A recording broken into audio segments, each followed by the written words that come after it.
안녕하십니까. 법률사무소 국토의 김조영 대표 변호사입니다.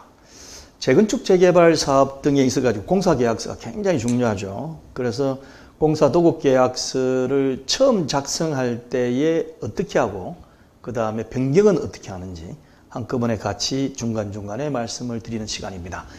제4강자 40강인데요. 사업참여제안서라고 들어보셨죠? 그리고 혹시 입찰지침서는 들어보셨습니까? 사업참여제안서는 누가 내죠?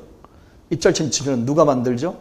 이 두 개 개념부터 먼저 잡으셔야 됩니다. 그래서 사업참여제안서가 굉장히 중요하고 입찰지침서도 매우 중요한데 어떤 내용인지 같이 이 시간에 알아보도록 하겠습니다. 제가 말씀드릴 내용은 첫째, 사업참여제안서하고 계약 내용하고 어떤 관계가 있길래 김조영 변호사가 저렇게 사업참여제안서가 중요하다고 얘기하느냐 말씀드리겠고, 두 번째, 사업참여제안서에는 어떤 내용들이 포함되어 있느냐, 그리고 세 번째, 특정 회사를 선정하면 그 회사가 제출한 사업참여제안서가 채택되는 것이냐. 어떤 A라는 회사가 이렇게 하겠습니다라고 제안서를 했는데 나는 제안서 중에 마음에 안 드는 거는 있지만 이 회사가 좋아. 그래서 사업참여제안서를 전부 다 100% 동의한 건 아니야.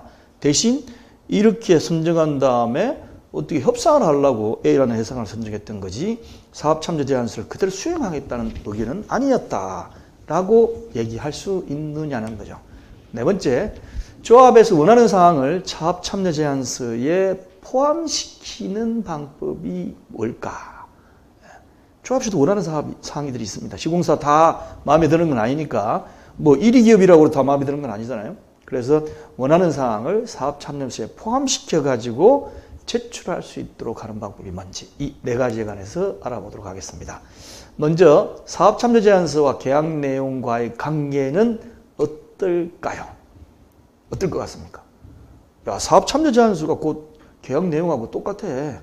사업참여제안서에 낸 내용대로 계약으로 가는 거야 라고 알고 계신 분도 있고, 아까 제가 말씀드렸다시피 사업참여제안서 냈는데 100% 다 마음에 드는 건 아니었어요. 그렇지만 A라는 회사가 좋으니까 선정한 다음에 야, 이거 좀 협상 좀 하자 라고 했던 거다 라고 주장할 수 있느냐는 거죠.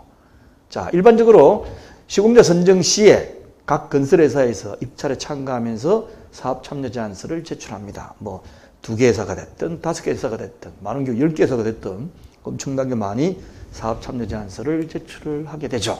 그런데 이 사업참여제안서를 보시면 양이 두꺼워요. 어떤 경우는 뭐 이렇게 팜플렛 정도가 아니고 아주 책자로 만들어 가지고 봅니다. 그 안에 보면 우리 미래의 아파트가, 신축 아파트가 이렇게 좋게 짓는구나라고 혹할 정도로 좋은 그림과 좋은 제안 사유들을 많이 넣었습니다. 그래서 이 사업참여제안서에는 공사계약의 내용을 이루게 될 중요한 내용이 다 포함되어 있다 생각하시면 돼요. 물론 사업참여서에 없는 내용 중에 공사계약서 내용 중에 조합원들의 분담금을 좌지우지할 수 있는 내용이 포함되어 있기 때문에 공사계약서 작성과 변경할 때 굉장히 고민과 검토가 필요한 겁니다. 어쨌든 사업참여제안서는 공사계약 내용이 다 포함이 되어 있어요. 그런데 입찰에 참가한 회사 중에 여러 회사가 있을 경우에 꼭 사업참여제안서 다 틀려. 우리는 이렇게 짓겠습니다. 이렇게 조건을 내시옵니다. 다 틀린데 그중 A라는 회사를 딱 선정을 하면 A라는 회사가 제출한 사업참여제안서를 우리가 수용하는 걸로, 동의하는 걸로 인정이 됩니다. 그래서 그대로 계약 내용이 인정이 되고 거기에 없는 내용 가지고 공사계약서 작성할 때 협상을 하게 된다고 생각하시면 돼요. 그래서 간혹 가다가 조합장님 중에 또는 추주전장 중에 그렇게 생각을 가지고 계신 분은 안겠지만은 어떤 사람들은 임원들도 마찬가지고 자꾸 조합장님한테 와가지고 야, 그 시공자 선정했는데 그 사업참여서 보니까 이렇게 돼야 되는데 이걸 바꿔달라고 얘기를 좀 해주라. 막 좀 강압적으로 좀 해달라라고 하는데 그건 일단은 안 됩니다부터 시작합니다. 안 되는데 한번 해보겠습니다. 이렇게 되는 거죠. 자, 그러면 두 번째입니다. 그러면 이렇게 중요하다고 하는 사업참여제안서에는 어떤 내용들이 포함되어 있을까요? 보겠습니다. 첫 번째, 보통 도급제를 지금 많이 하죠. 그렇지만 또 부동산 경기가 달라지면 지분제도 바뀔 수가 있습니다. 공사 단가죠. 3.3제곱미터당. 흔히 얘기하는 평당 우리는 500만 원이다. 600만 원이다. 700만 원이다. 이렇게 해가지고 공사 단가가 가장 관심사입니다. 무상지분으로 가면 무상지분율이 중요하죠. 우리는 130%로 무상지분해 주겠다. 아니면 150%로 해주겠다. 이게 이제 굉장히 큰 관심사입니다. 어쨌든 공사 단가가 가장 큰 이슈예요. 이게 사업참여제한서에 포함되어 있습니다. 우리 회사는 여러분의 아파트를 평당 650만 원에, 평당 500만 원에, 평당 800만 원에 지어드리겠습니다. 단가가 다르면 다 내용도 달라집니다. 간혹 가다 보면 여행을 가보시다 보면 여행 가이드가 이런 얘기를 하죠. 여행 상품 중에 이름이 틀리면 이름만큼 차이가 다 납니다. 다 그게 이유가 있습니다라고 하는 건데, 공사 단가도 단가가 싸게 들어오면 싸면서도 좋게 지어줄 거다라고 생각하시면 안 돼요. 싼 거는 싼 데만큼 싼 아파트를 지어주겠다는 겁니다. 그렇지 않습니까? 자기들 이윤 다 버리고 원래 정상적으로 700만 원을 받아야 되는 아파트를 그대로 지어주면서 우리는 600만 원만 받겠습니다. 이런 거는 잘 없어요. 우리는 여러분한테 600만 원짜리 아파트를 지어주겠습니다. 500만 원짜리 아파트를 지어주겠습니다. 라고 생각하시면 돼요. 싸다고 좋은 건 아닙니다. 자, 그렇지만 우리 아파트의 조합원들의, 그러니까 지금 재건축 조합원들의, 재개발 조합원들 경쟁 능력으로 볼 때 너무 좋은 아파트는 지을 수가 없다. 또 지방이기 때문에 서울 강남처럼 그렇게 삐까뻔쩍하게 외산 마감재를 다 넣으면서 할 수도 없는 거니까 공사 단가를 어느 정도 낮추는 게 맞겠다라고 생각하는 것은 이제 선택의 문제죠. 어쨌든 첫 번째, 공사 단가 평당금액입니다. 굉장히 중요합니다. 그리고 이제 요즘은 외관에 대해서는 너무 많이 신경을 쓰시다 보니까 A 회사가 제출한 사업참여제한서에 있는 조감도를 보면 그냥 밋밋해요. 별로 눈에 띄는 게 없어. 근데 B 회사가 제출한 조감도를 보니까 와, 이건 완전히 전 세계에도 이런 아파트가 없을 정도로 너무 아파트 디자인이 잘 되어 있는 거예요. 예, 그래서 누구나 지나가다 보면 야, 이 아파트 정말 멋있다. 그러면 어떻게 되죠? 살면서 만족감도 느끼고 아파트 가격도 올라가고. 그래서 저는 굉장히 설계상 외형 조감도를 굉장히 강조하는 편입니다. 그래서 어쨌든 시공조감도가 그려져 있어요. 시공조감도 없이 우리는 500만 원 주고 지어주겠습니다. 700만 원 이러면 그건 자격도 없는 시공사입니다. 그냥 너 나가. 좀 어떻게 지을지 조감도를 포함해달라라고 넣어야 되죠. 그 다음에 이제 우리는 500이다. 우리는 550이다. 또는 600이다. 610이다 그럴 때 600짜리가 공사비에 포함되어 있는 것이 620짜리에 공사비에 포함되어 있는 내역보다 적으면 그럼 공사비 포함 내역 중에 항목을 뽑아버리는 건 적은 거잖아요. 그러니까 620보다 오히려 못할 수도 있습니다. 그래서 공사비에 어디까지 포함시켜 주느냐도 중요한 비교 대상입니다. 그 다음 세 번째, 조합 운영비 얼마 정도 지원해주고 사업경비 지원해주고 이런 거는 대충 별 차이 없어요. 그래서 입자재 지수를 낼 때 우리 조합 운영비는 최소한 한 달에 2천만 원은 필요하다. 그럼 조합 운영비 2천만 원 무이자 지원해 줄 거라고 입자재 지수 쓰면 돼요. 그럼 그 정도는 다 해줍니다. 그리고 사업경비도 자기들이 부담할지 아니면 지원만 해주고 나중에 조합이 갚아야 될지에 대해서도 들어가 있죠. 그 다음에 또 하나의 관심사는 네 번째입니다. 조합은 분담금 납부 조건이 들어가 있어요. 일반적으로 분담금은 뭐죠? 계약하면 계약 시에 10%, 그 다음에 중도금 1차, 2차, 3차, 4차 이런 식으로 나눠가지고 또 10%씩. 그 다음에 잔금은 나중에 들어갈 때 몇 프로 이렇게 해서 해요. 그런데 그렇지 않고 어느 회사가 여러분들 한 푼도 낼 필요 없습니다. 입주할 때 100% 내시면 됩니다. 전혀 필요 없으니까 돈 걱정하지 말고 계시다가 우리가 다 지어 놓으면 그때 와서 어떻습니까? 입주할 때 100% 납부하시면 됩니다. 라고 하는데 제가 공사 사업 참여 제한서를 강의해 드릴 때 누누이 강조하지만 입주 시 100% 해놓고 입주 시 실질적으로 100%는 거의 없다 생각하시면 돼요. 뭐냐면 계약금 내고 나서 중도금 다 무이자로 어떻습니까? 은행에서 대출받아가 시공사가 다 받아갑니다. 진짜 실질적인 의미에서 입주 시 100%가 되려고 그러면 공사비 전체를 시공사가 다 돼야 돼요. 일단. 다 되고 그런 다음에 조합원들로부터 나중에 받아야죠. 물론 일반 분양금은 공사비를 충당할 수 있겠지만 그렇게 어떻습니까? 3천억짜리 공사는 일반 분양 빼고 나면 한 2천억 정도를 자기가 다 부담을 해야 돼요. 그럼 금융비용이 어마어마하지 않습니까? 그렇기 때문에 안 해요. 조합은 입주시 100% 납부해놓고 밑에 자세하게 적어놓고 뒤에 적어놓은 뭘 보면 전부 수요자 금융에 의해서 중도금 대출을 받아가지고 받는 조건이다. 이렇게 되어 있습니다. 그렇게 되면 조합원이 내지는 않지만 조합원 이름으로 대출을 받아서 그 대출 금액을 계속 그냥 시공사한테 내는 거예요.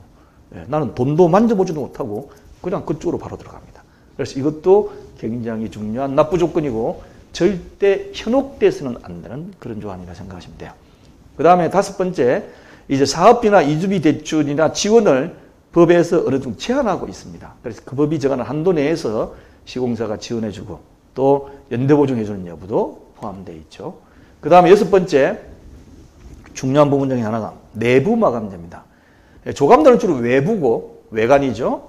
그 다음에 내부 집 안에 들어갔을 적에 바닥재는 뭐로 쓰고 그 다음에 천장재는 뭐로 쓰고 그 다음에 각종 뭐 싱크대 어떻게 쓰고 뭐 이런 것들, 샤시는 어느 제품을 쓰고 이런 것들에 대한 수준, 우리 회사는 여러분들한테 전부 강남에서만 볼 수 있는 외국산 원목가루, 이태리 원목가루 깔아주고 뭐 깔아주고 뭐 깔아주고 다 하겠습니다. 그러니까 여러분들께서 정말 좋은 아파트를 가지고 싶으면 우리 회사를 선정해 주라고 내부 마감재를 차이를 날 수가 있어요. 그때 중요한 게 내부 마감재. 팜플렛 보다 보면 너무 행복해요. 너무 행복해요. 네, 그렇게 되어 있습니다. 그 다음에 이제 일반 분양문이 있고 조합원 분양문이 있지 않습니까? 그러니까 내부 마감재 중에 조합원들한테만 공짜로 주겠습니다. 라고 해가 특화공사를 해가지고 주로 내부 마감재입니다. 내부 마감재를 제공하는 경우가 있습니다. 이런 내용들이 이제 주로 사업참여세에 포함되어 있다고 생각하시면 돼요. 그 다음에 3번째, 그러면 특정 회사, A라는 회사를 선정하면 그 회사가 제출한 사업참여제안서가 채택이 되는 것이냐, 수정은 할 수 없으냐, 그런 거죠. 아까 말씀드린 법이 입찰에 참여한 여러 회사들이 제출한 사업참여제안서를 보고 그 중에 선택하여 1개 회사를 또는 컨소시엄으로 들어올 수도 있죠. 어쨌든 1인 회사를 선정하는 것이기 때문에 사업참여제안 내용을 수락하는 것이 됩니다. 그래서 그대로 계약 내용으로 가게끔 돼요. 물론 뽑아놓고 난 다음에 조합 측에서 이러이러하니까 이것 좀 고쳐주십시오. 이건 안 맞다는 생각 했을 때 A 회사가 선정되고 난 뒤에도 불구하고 오케이 그럼 고쳐주겠습니다. 예, 하겠으면 좋죠. 그렇지만 그거 안 고쳐준다고 실갱이를 벌이가 계약을 체결 안 하게 되면 그건 조합에서 잘못하면 큰 손해를 물 수가 있습니다. 자, 그래서 이런 식으로 하기 때문에 계약서의 중요한 내용이 사업참여제안서가 돼요. 그래서 조합원들 여러분께서 그리고 조합장님들도 이걸 말씀을 하실 때 누구든지 선정이 되면 입찰 참여제안서 중에 마음에 안 드는 건 다 수정할게요 라고 하시면 절대 안 됩니다. 그건 거짓말이에요. 예. 떡 줄 사람은 생각지도 않은데 떡부터 김치국부터 마시는 거죠. 그래서 이거는 아닙니다. 그래서 조합원들도 A 회사를 선정하면 A 회사가 제출한 사업참여제안서대로 가야 되는구나 라고 생각하셔야 되고, 조합장님이나 조합 임원도 심지어 대의원까지도 주위 조합원들이 물어보면 그렇게 얘기를 해주셔야 돼요. 그대로 간다. 대신 혹시 불합리한 게 있어가지고 고쳐달라 그러면 고쳐주면 좋고 안 고쳐주면 그대로 따를 수밖에 없다. 그러니까 잘 선정해라 라고 하는 거죠. 그런데 어떻습니까? 마음에 안 들 수가 있어요. 또는 지네들끼리 당합했는지 모르겠지만 전부 해줘야 될 거 안 해주고 입찰 참여제안서가 들어와. 그럴 때는 어떻게 되는 거냐죠. 그래서 조합에서 볼 때 요즘 조합원들의 인식, 니즈를 볼 적에 꼭 1위1라는 것들은 해줘야 된다.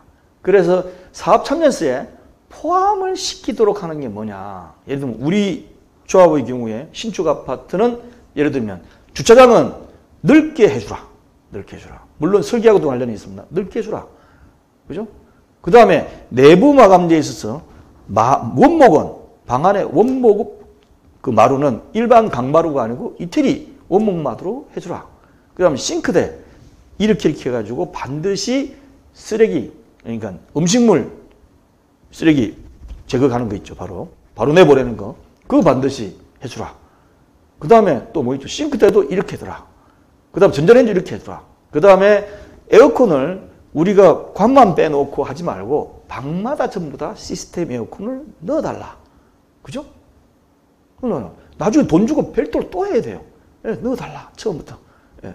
그리고 지하 주차장 내려가면 차 못 찾아가지고 난리인데 다 어느 쪽에서 비어 있는지 표시나도록 해주라. 심지어 요즘 엊그저께 박람회 가보니까 이렇게 들어가면 핸드폰에 보면 어디가 비어 있는지 거기까지 쫙 자동으로 내비가 안내해 주도록까지 요즘 기술이 나와 있어요. 그렇게까지 해달라라는 것을 포함시키도록 할 수 있는 방법은 뭐냐? 아주 간단합니다. 입찰 지침서를 배포할 때 조합에서 원하는 사항을 넣어가지고 이거는 넣어주십시오 라고 하면 시공사가 우리가 일반적으로는 25평, 32평짜리 같은 경우에 시스템 에어컨 2대를 기본으로 넣어줬는데 여기 4대를 넣어달라 그러네? 그럼 원가 따져가지고 어느 정도는 공사비에 반영을 시켜야 되겠구나 해가지고 반영해 보죠. 대신 추가로 나중에 처음에 2대로 돼 있다가 나중에 4대로 하는 걸로 옵션을 하는 것도 싸요. 처음부터 하는 것이. 싸기 때문에 일반적으로 넣는 게 낫겠다 이죠. 너무 생활에 필요한 것들을 나중에 입주해 보면 안 돼 있는 경우가 있습니다. 그래서 반드시 이건 넣어달라라고 할 수 있는 방법, 입찰 지침서에 넣자 이거죠. 그래서 입찰 지침서를 조합의 의견이 반영되도록 작성해서 배포를 하면 되는데 일반적으로 입찰 지침서를 받아보면 그냥 일반적인 얘기만 씁니다. 우리 조합에 뭐 얼마 지원해달라, 뭐 해달라, 그 다음에 무이자 항목은 몇백억 해달라, 뭐 이런 식으로 그렇게 넣기 때문에 그건 일반적인 정비사업 전문관리업자가 하는 얘기고요. 조합장님들은 조합원들의 입장에서 우리 조합원들이 요즘 여러 가지 인식 수준으로 볼 때 어떤 걸 원한다. 어떤 조합원들은 신축 아파트 입주하고 나서 고층이잖아 대부분. 엘리베이터 오고 내릴 때 지금도 선풍기 에어컨이 없는 그 엘리베이터를 장착하는 데가 있어요. 그러면 더워가지고 아니면 그 안에 사람이 좀 출퇴근 시간에 많이 타면 답답해가 미칩니다. 이렇게 되면 에어컨이 좀 들어가면 좋은데 그거 안 했다고 불만을 많이 토로할 수밖에 없고 또 하나는 뭐죠? 주차장에 갈 때 너무 폭이 좁아가지고 하고 그 다음 주차 대수도 뭐 1.3대, 1.4대 이렇게 해놓으면 차댈 데가 없는 거예요. 그러니까 처음부터 우리는 1.7대까지 해주라. 아니면 2대까지 해달라. 폭도 일반적으로 요즘 나오는 빼도시 들어가는 거 말고 좀 넓게 해달라. 백화점 가면 이 2줄로 끊은 거 있죠? 해달라. 그러면 그게 집값을 올리는 데도 유리하고 사시는 분도 굉장히 유리합니다. 이런 것들을 입찰 참여 제안서에 다 넣는 거죠. 제가 지금 그런 내용으로 입찰 참여 제안서를 입찰 지침서를 작성 중에 있으니까 작성이 되면 이러한 것을 넣으시라고 또 말씀을 드리도록 하겠습니다. 자, 그래서 지금 말씀드리는 게 이제 옛날에 했던 것을 업데이트 해가지고 새로 말씀을 드리니까 한번 보시고 이거와 관련돼 가지고 계속해서 보고 싶다. 그러면 유튜브로 보시는 분들은 더보기를 오른쪽에 한 번 누르고 또 누르면 이게 쭉 강좌가 나와요. 이 중에 이제 필요하신 것을 다 보실 수가 있대. 1-4 강좌를 치면 이런 식으로 쭉 나옵니다. 그래서 오른쪽에 있는 그 모두 재생을 치면 1강좌부터 수두로 착착착착착 나오니까 한번 들어보시는 게 편하실 수도 있겠습니다. 자, 그러면 다음 시간대에 또 뵙도록 하겠습니다. 감사합니다.